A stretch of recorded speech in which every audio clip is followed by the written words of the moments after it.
बहुत समय पहले एक छोटे से गांव के पास एक घना और डरावना जंगल था, जिसे द्वारका वन कहा जाता था। यह जंगल न केवल अपनी अजीब पेड़ों और लताओं के लिए प्रसिद्ध था, बल्कि एक और खौफनाक कारण के लिए भी जाना जाता था। यहाँ एक राक्षस का निवास था। उसका नाम था मृत्युकाल। वह राक्षस कभी भी कहीं भी हमला कर सकता था। खासियत थी कि वह अपनी रूप, रंग और आकार बदल सकता था, और उसका कोई भी रूप इतना डरावना और खतरनाक था कि कोई भी उसके सामने टिक नहीं पाता।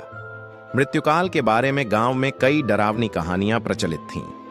कहते थे कि जब भी वह हमला करता, उसके बाद पूरे गांव में मौत का सन्नाटा छा जाता। लोग एक दूसरे से कहानियां सुनते और डर के मारे रात को दरवाजे बंद कर सोते, लेकिन किसी को भी इस राक्षस का सामना करने की हिम्मत नहीं थी। गांव में एक युवा लड़का था जिसका नाम सूरज था। सूरज ने कई बार अपनी माँ और दादी से इस राक्षस के बारे में सुना था। वह जानता था कि गांव वाले मृत्युकाल से बहुत डरते हैं, लेकिन उसे कभी भी किसी भी डर का सामना करने से घबराहट नहीं होती थी। सूरज ने ठान लिया कि वह इस राक्षस का सामना करेगा और गांव को उसके आतंक से मुक्त करेगा। एक रात जब जंगल में अंधेरा गहरा चुका था और सर्द हवाएं चलने लगीं, सूरज ने अपनी तलवार और एक मशाल ली और जंगल की ओर चल पड़ा। सूरज ने सुन रखा था कि मृत्युकाल कभी भी हमला कर सकता था, लेकिन उसे विश्वास था कि वह उस राक्षस को हराने में सक्षम होगा। सूरज ने गहरे जंगल में प्रवेश किया और धीरे धीरे आगे बढ़ने लगा। अचानक उसे एक डरावनी आवाज सुनाई दी। तुम क्या समझते हो इंसान?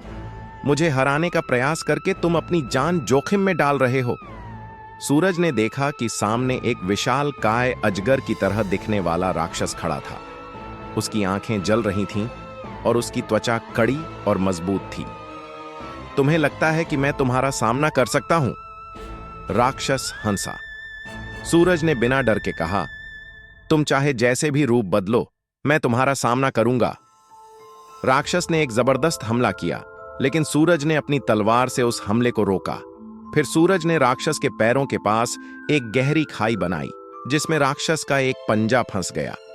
यह मौका देख सूरज ने राक्षस पर अंतिम वार किया और उसकी शक्ति कमजोर होने लगी।